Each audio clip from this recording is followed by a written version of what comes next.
Friends, welcome to my channel. तो आज हम लोग देखने वाले हैं ये आप लोग के दिसंबर 2024 का पेपर फर्स्ट है। इसमें हम लोग सीडीपी का जितने भी क्वेश्चन है यानी 30 क्वेश्चन है वो कंप्लीट हो चुका है। तो आज हम लोग देखने वाले हैं जो ईवीएस के क्वेश्चन है। तो आज हम लोग ईवीएस के क्वेश्चन को देखेंगे। तो आप लोग लास्ट तक क्लास तक बने रहिएगा और लास्ट में कमेंट जरूर कीजिएगा कि इसमें से कितने क्वेश्चन आपके सही हो रहे हैं। तो पहले की जो क्लासेस नहीं देखे हैं तो वो जरूर देखिए। अगर आप सीटेट में अच्छे नंबर लाना चाह रहे हैं तो आप लोग को प्रीवियस ईयर्स क्वेश्चन नहीं छोड़ना है। थ्योरी के बाद आप लोग को प्रीवियस ईयर्स क्वेश्चन ही प्रैक्टिस करना है, क्योंकि बहुत सारे क्वेश्चन ऐसे होते हैं जो यहाँ से आपको सीधे मिलेंगे। तो इसलिए आप लोग जितना हो सके उतना प्रीवियस ईयर्स क्वेश्चन लगाइए, समझिए उसको। तो ये आप लोग का इन्वायरमेंटल स्टडी यानी पर्यावरण अध्ययन का है, पार्ट 3 है। तो चलिए हम लोग क्वेश्चन को देखते हैं। और ये क्वेश्चन देखिए आप लोग से पूछा गया है। इसमें आपसे बताना है, इसमें आप लोग का कथन और कारण का दिया गया है। तो इसमें आप लोग को पूछा गया है कि हाथियों के झुंड में केवल हाथिनियों और बच्चे ही रहते हैं। उसके बाद अगला क्या है, यहाँ पे देखिए अगला या इसका कारण क्या बता रहा है कि हाथी 14-15 साल बाद झुंड छोड़ देती है और अकेले रहती है।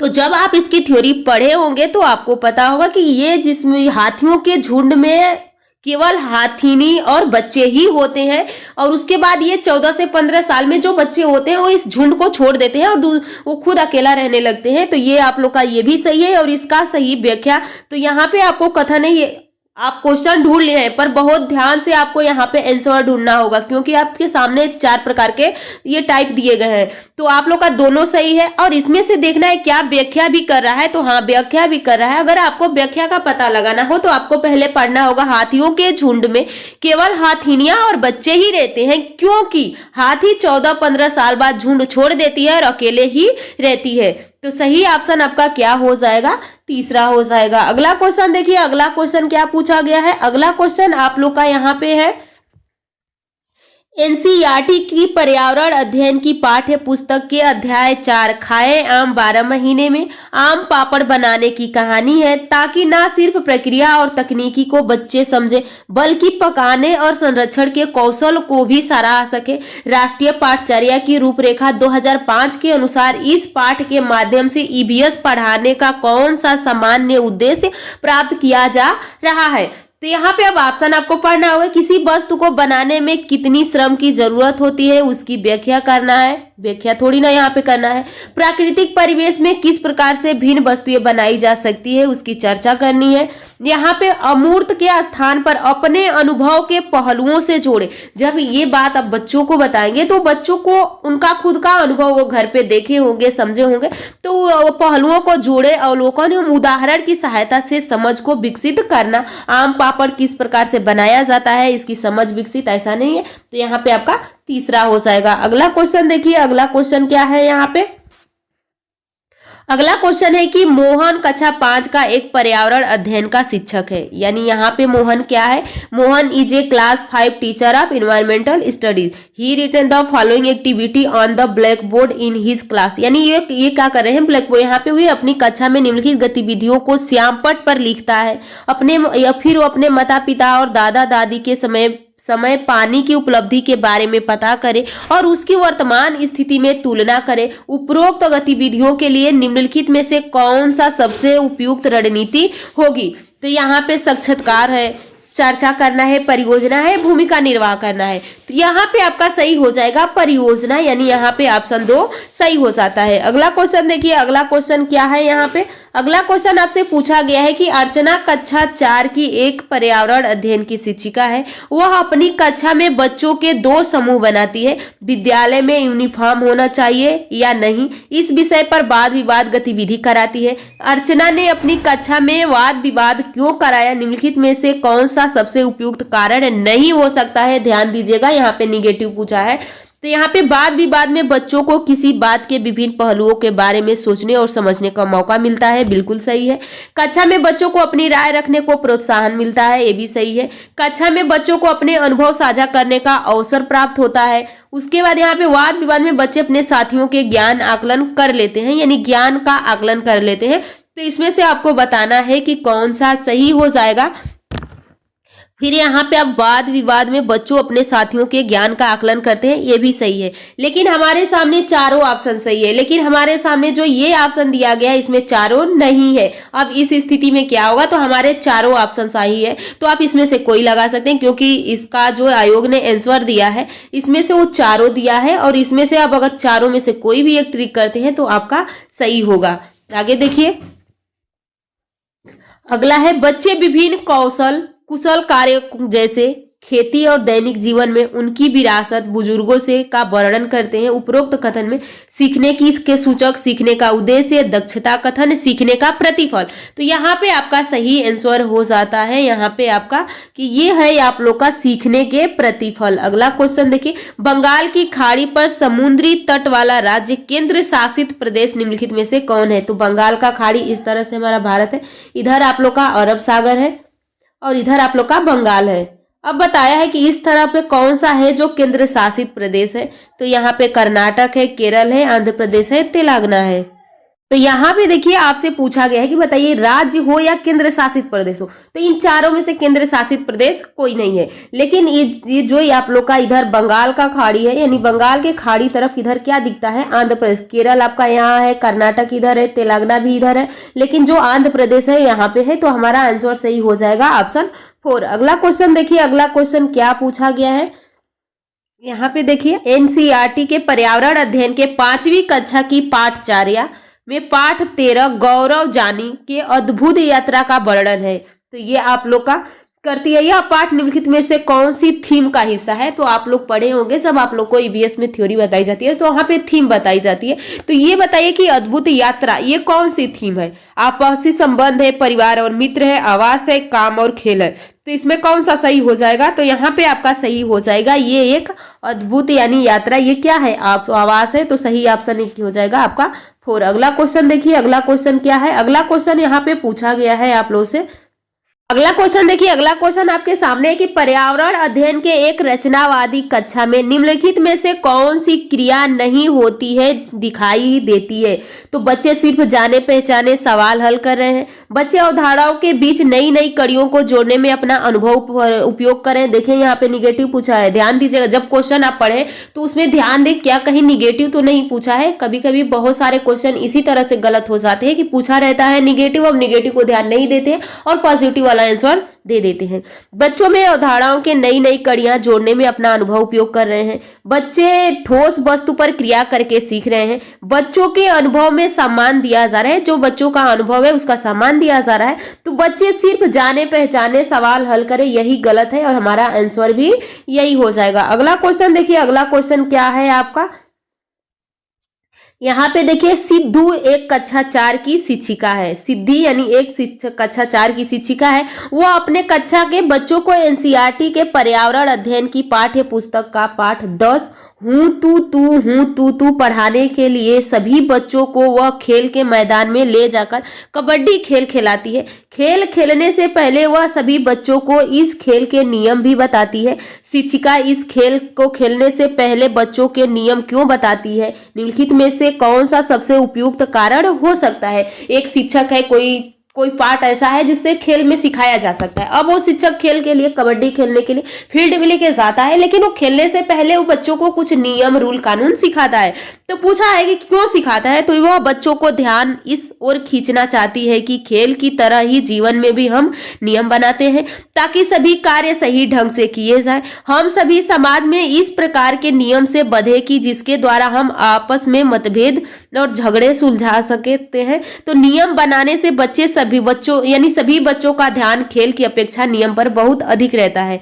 तो यहाँ पे आपका सही कौन सा हो जाएगा। तो आपको इस ऑप्शन में से ढूंढना है कि बताइए सबसे इसमें कौन सा सही है। तो इसमें आपका सही हो जाएगा ए भी सही है, बी भी सही है, सी भी सही। लेकिन जो ये 4 ऑप्शन दिया है, नियम बनाने से सभी बच्चों का ध्यान खेल की अपेक्षा, खेल तो खिलाने के लिए शिक्षक ले गई है, लेकिन खेल के अलावा उसका बच्चों का ध्यान नियम पे ही रह जाए, तो ये गलत है। तो सही ऑप्शन कौन सा हो जाएगा, यानी यहाँ पे ये वाला नहीं होगा। अब हमारे सामने ए बी सी किस ऑप्शन में, इसमें नहीं, इसमें नहीं, इसमें नहीं, हमारे सामने कौन सा सही हो जाएगा, ऑप्शन 3। अगला क्वेश्चन देखिए, अगला क्वेश्चन क्या है। अगला क्वेश्चन यहाँ पे, biomass and fossil fuel are the 2 main conventional sources of energy. Conventional sources are those which a renewable in nature. तो यहाँ पे आपसे पूछा गया है कि जैव मात्र एवं जीवाश्म ईंधन दोनों ऊर्जा के परंपरागत स्रोत हैं। उसके बाद जो पारंपरिक स्रोत हैं उन जिनका स्वभाव नवीकरण होता है। तो पारंपरिक जो स्रोत होता है क्या वो नवीकरण है या नवीकरण है? तो नवीकरण और अनवीकरण क्या होता है? नवीकरण में किसी चीज को हम बार बार बना लेते हैं, लेकिन अनवीकरण में हम कुछ चीज को एक बार प्रयोग करने के बाद वो समाप्त हो जाता है। तो यहाँ पे सही ऑप्शन आपका कौन सा हो जाएगा? ये तो सही है, पर ये जो जैव पारंपरिक है जीवाश्म जैसे कोयला है, कोयला अब समाप्त हो गया तो हम उसको नहीं बना सकते, तो ये गलत है। तो ये केवल आपका ए सही हो जाएगा। तो ऑप्शन ए सही हो जाता है। अगला क्वेश्चन देखिए, अगला क्वेश्चन क्या पूछा गया? सन 1969 में नील आर्मस्ट्रांग चांद पर उतरने वाले सबसे पहले व्यक्ति थे। सन 2007 में कल्पना चावला अंतरिक्ष में सबसे लंबे समय तक रहने वाली पहली महिला थी। तो यहाँ पे आपको बताना है कौन सा सही है और कौन सा गलत है। तो यहाँ पे आपका ये जो ए और बी ये सही है, लेकिन जो आप लोग का ये जो बी ऑप्शन है बी आपका गलत है। तो ये आपका ये सही हो जाएगा। अगला क्वेश्चन देखिए 72 का है। इसमें क्या पूछा गया है? इसमें आपसे पूछा ऐसा पाया गया है कि बच्चों के सीखने और प्रगति का अवलोकन करते समय कुछ गलतियां हो जाती हैं। यह गलतियां हमारे पूर्वाग्रह का परिमाण हो सकती है। निम्नलिखित में से कौन सा सूचना एक पूर्वाग्रह के रूप में दर्ज नहीं होना चाहिए? आपके सामने ऑप्शन है। पोर्टफोलियो में बच्चों के काम के नमूने होते हैं, बच्चों की योग्यता व कार्य निष्पादन के संबंध में पहले के अनुभव होते हैं, किसी एक विषय और उसके किसी एक क्षेत्र की परीक्षा से जुड़े पूर्व परिणाम होते हैं, बच्चे की सामाजिक पृष्ठभूमि होती है। तो यहाँ पे आपसे पूछा गया है कि आप बताइए इसमें से कौन सा सही हो जाएगा? तो यहाँ पे आपका सही हो जाता है, यहाँ पे ऑप्शन ए सही हो जाता है। अगला क्वेश्चन देखिए, अगला क्वेश्चन क्या पूछा गया है? यहाँ पे आपसे पूछा गया है जिन बकरियों के बालों से मुलायम पश्मीना शाल बनाई जाती है वो लगभग 5000 मीटर ऊंचाई में पाई जाती है जहां बहुत सर्दी पड़ती है। बिल्कुल सही है। इतनी सर्दी में बचने के लिए बकरियों के शरीर पर गर्म बाल की परत उग जाती है, ये भी सही है। अब आपसे पूछा गया है कि बताइए इसका व्याख्या है या नहीं है? तो यहाँ पे आपका सही हो जाएगा ऑप्शन 3, यानी इस दोनों सही भी है और व्याख्या भी कर रहा है। अगला क्वेश्चन देखिए, अगला क्वेश्चन क्या है? अनीमिया के कारण बच्चे ठीक से बढ़ नहीं पाते हैं और उनमें फुर्ती भी कम होती है। अनीमिया बच्चों के शारीरिक और दिमागी तंदुरुस्ती पर असर करती है। तो ये आप लोग का अनीमिया के बारे में पूछा गया है और अनीमिया के बारे में आपको बताना है। तो यहाँ पे आपका सही आंसर हो जाएगा, यहाँ पे आपका सही आंसर हो जाएगा, यानी यहाँ पे दोनों सही है। अगला क्वेश्चन देखिए, निम्नलिखित में से सही मिलान चुनिए। यहाँ पे आपको मिलान बताना है। तो लावड़ी तमिलनाडु में, कथक कर्नाटक में, भारतनाट्यम उड़ीसा में और बिहू असम में। तो यहाँ पे कौन सा नृत्य है जो किस राज्य में पाया जाता है उसके बारे में पूछा गया है। तो सही ऑप्शन आपका 4 हो जाएगा, बिहू जो कि असम में पाया जाता है। अगला क्वेश्चन देखिए, अगला क्वेश्चन क्या है? यहाँ पे अगला क्वेश्चन है कि गाय के आगे के दांत छोटे तथा पीछे के दांत चपटे और बड़े होते हैं, ऐसा क्यों होता है? क्रमशः घास काटने तथा घास को कुतरने के लिए, घास को कुतरने और घास को काटने के लिए, क्रमशः घास को काटने तथा घास को चबाने के लिए, क्रमशः घास चबाने और घास को काटने के लिए। तो यहाँ पे आपका सही आंसर हो जाएगा क्रमशः घास को काटने और चबाने के लिए। आगे का जो आप लोग का दांत है, आप आगे के दांत से जो इंसीजर वाला होता है उसे क्या करते हैं? आप काटते ही है, फिर जो साइड में है उससे कूचते हैं। तो गाय भी वही कार्य करती है। अगला क्वेश्चन देखिए, अगला क्वेश्चन क्या है 77 का? तो यहाँ पे आपका सही हो जाएगा। यहाँ पे देखिए, क्या कारण है कि पर्यावरण अध्ययन में किस्से और कहानियों को महत्वपूर्ण स्थान दिया गया है? निम्नलिखित में से कौन सा सबसे उपयुक्त कारण हो सकता है? तो प्राथमिक स्तर पर पर्यावरण अध्ययन के शिक्षक किस्से और कहानियों को रुचि लेकर सुनाते हैं, इसलिए उनको महत्वपूर्ण स्थान दिया गया है। बच्चों का पर्यावरण से संबंधित मुद्दे के प्रति संवेदनशीलता विकसित करने के लिए अक्सर किस्से और कहानियों का इस्तेमाल महत्वपूर्ण माना गया है। बच्चों यानी क्योंकि बच्चे कहानी के पात्रों से अपने आप को आसानी से जोड़ लेते हैं, इसलिए इनको पाठ्य पुस्तक में महत्वपूर्ण स्थान दिया गया है। तो किस्से और कहानियों समाज को पसंद, इसलिए इनका पर्यावरण के पाठ्य पुस्तक में महत्वपूर्ण स्थान दिया गया है। तो यहाँ पे आपका सही हो जाएगा बी और सी। अब देखिए यहाँ पे बी है और सी है, किस ऑप्शन में बी सी दिया है, तो ये आप लोग का 4 ऑप्शन सही हो जाएगा। अगला क्वेश्चन देखिए, अगला क्वेश्चन यहाँ पे क्या है, फिर से आप लोग का कथन कारण वाला क्वेश्चन आ गया है। तो यहाँ पे आप लोग का जो कथन कारण वाला क्वेश्चन है, यहाँ पे पूछा गया है कि एनसीईआरटी के पर्यावरण अध्ययन के पाठ्य पुस्तक के पाठों में आम जिंदगी की वास्तविक घटनाएं, रोजमर्रा की समस्या और आज से जुड़ी हुई ज्वलंत समस्याओं को रखा गया है। बिल्कुल सही कहा गया है। इन सभी समस्याओं पर बच्चे खुलकर बहस कर सके, समस्याओं से अवगत हो, उनके प्रति संवेदनशील बने और सही समझ बना सके। तो ये भी सही है और व्याख्या भी सही है, तो ऑप्शन आपका तीसरा सही हो जाता है। अगला क्वेश्चन देखिए, अगला क्वेश्चन क्या है, यहाँ पे अगला क्वेश्चन पूछा है उबला हुआ दूध पेट में पचने में कितना घंटा लेता है, निम्नलिखित में से सही उत्तर चुनिए। तो 4 घंटा, 5 घंटा, 2 घंटा और 3 घंटा। तो यहाँ पे आपका सही आंसर हो जाएगा, यहाँ पे आप लोग का 79 का हो जाएगा ऑप्शन 3, यानी ये 2 घंटा समय ले लेता है। अगला क्वेश्चन देखिए, अगला क्वेश्चन क्या है, अगला क्वेश्चन आपसे पूछा गया कि एक व्यक्ति मृत समुद्र का खारी झील में नहीं डूबेगा। यानी आपको भी पता होगा कि जो समुद्र होता है इसमें नमक की मात्रा ज्यादा होती है, लेकिन वहीं पे नदी होता है, नदी में जो नमक का मात्रा कम होता है। तो जहां पे नमक ज्यादा है, यहाँ पे समुद्र में क्या है, घनत्व ज्यादा है। जब घनत्व ज्यादा है तो इसमें व्यक्ति डूबेगा नहीं, लेकिन नदी में घनत्व क्या है, कम है, तो इसमें व्यक्ति डूब जाता है। तो वही कहा गया कि एक व्यक्ति मृत समुद्र, और मृत समुद्र में जो सबसे ज्यादा नमकीना लवणता पूछी जाए तो उसी में, या खारी झील में नहीं डूबेगा, भले ही वह तैरना न जानता हो। इसकी वजह है तो समुद्र के पानी का न उच्च न निम्न घनत्व, समुद्र के पानी की मात्रा, समुद्र के पानी का उच्च घनत्व और समुद्र के पानी का निम्न घनत्व। तो यहाँ पे आपका सही हो जाएगा, समुद्र के पानी का उच्च घनत्व होता है। अगला क्वेश्चन देखिए, अगला क्वेश्चन यहाँ पे निम्नलिखित में से कौन सा समूह केवल तत्व से बना होता है, तो steel, iron, zinc, tin, lithium, sodium, bronze, copper, aluminium, sodium, bronze और पोटेशियम। तो यहाँ पे आपका सही आंसर हो जाता है। यहाँ पे आप देख सकते हैं कि जो आप लोग का ब्रांज है ये मिश्र धातु है, यहाँ पे भी मिश्र धातु है, स्टील भी मिश्र धातु है, लेकिन टीन, लिथियम, सोडियम ये क्या है, केवल तत्व है। तो ऑप्शन 2 सही हो जाता है। अगला क्वेश्चन देखिए 82 का क्या है, यहाँ पे पर्यावरण अध्ययन का एक शिक्षक कक्षा बच्चों की गतिविधि कराने के दौरान कुछ महत्वपूर्ण घटनाओं का अवलोकन करता है तथा उसका एक वर्णनात्मक टिप्पणी भी दर्ज करता है। निम्नलिखित में से कौन सा आकलन का उपकरण हो सकता है, तो यहाँ पे अवलोकन, सूचिंग, रेटिंग स्केल, उपाव्याख्यान, कोडल रिकॉर्ड और पोर्टफोलियो। तो यहाँ पे आपका सही आंसर हो जाता है, पोर्टफोलियो हो जाता है। अगला क्वेश्चन देखिए, अगला क्वेश्चन क्या है, 2 भारतीय पक्षी वृक्ष या झाड़ी या डाली पर अपना लटकता घोंसला बनाती हैं, ये 2 भारतीय पक्षी कौन है। तो आप देखे होंगे कि ये वृक्ष होता है, वृक्ष का डाली होता है, लेकिन बहुत सारी पक्षियों का घोंसला इस तरह से बना होता है, यानी नीचे के तरफ होता है। तो बसंत गौरी या शक्करखोरा, शक्करखोरा तो उसमें पेड़ में ही बनाता है, कली चींटी और बीबर पक्षी, दार्जिन चिड़िया और कल चिड़िया, और शक्करखोरा और दार्जिन चिड़िया। तो सही ऑप्शन आपका यहाँ पे हो जाएगा शक्करखोरा और दार्जिन चिड़िया। आगे देखिए अगला क्वेश्चन क्या है, अगला क्वेश्चन यहाँ पे आपसे पूछा गया है। अगला क्वेश्चन, ठंडे के मौसम में छिपकली लंबी और गहरी निद्रा में चली जाती है। कुछ ऋतुओं में कुछ जानवर लंबी गहरी निद्रा में चले जाते हैं। तो यहाँ पे आपसे पूछा गया है कि बताइए कौन सा सही है, तो यहाँ पे आपका सही हो जाएगा ऑप्शन 3। अगला क्वेश्चन देखिए, अगला क्वेश्चन क्या है, एक शिक्षक अपनी पर्यावरण अध्ययन की कक्षा में बच्चों को समूह में बांटकर विद्यालय में मौजूद उनसे कुछ वस्तुएं इकट्ठा करने को कहता है।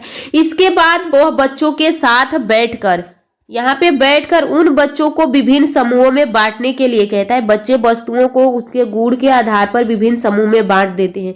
शिक्षक के द्वारा गतिविधि को कराने का क्या सबसे उपयुक्त उद्देश्य हो सकता है।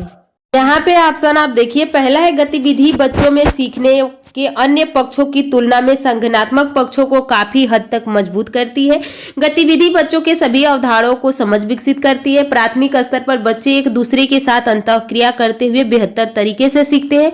यह गतिविधि कराने में सब बच्चे परिभाषा और तथ्यों को समझने में बहुत कम गलतियां करते हैं। तो यहाँ पे आपसे पूछा गया है कि बताइए यहाँ पे कौन सा सही हो जाएगा। तो यहाँ पे आपका सही हो जाएगा ऑप्शन 3। अगला क्वेश्चन देखिए, अगला क्वेश्चन है, यहाँ पे आपसे पूछा गया है कि राकेश कक्षा 5 का एक पर्यावरण अध्ययन का शिक्षक है। वह अपनी कक्षा में बच्चों से एक गतिविधि कराने के लिए कहता है जिसमें सभी बच्चे एक अवलोकन करते हैं कि कौन सी वस्तु पानी में तैरती है और कौन सी पानी में डूब जाती है। गतिविधि के उपरांत कुछ बच्चे शिक्षक से पूछते हैं कि कुछ वस्तुएं पानी में डूब जाती है और कुछ वस्तुएं पानी में तैरती है, ऐसा क्यों? निम्नलिखित परिस्थितियों में एक शिक्षक को क्या सबसे उपयुक्त करना चाहिए। तो शिक्षक को बच्चे से कहना चाहिए कि ऐसा घनत्व के कारण हो रहा है। प्रत्येक बच्चे को निरीक्षण करने, अपनी टिप्पणियां दर्ज करने और उन टिप्पणियों को अर्थ बताने की आजादी दे।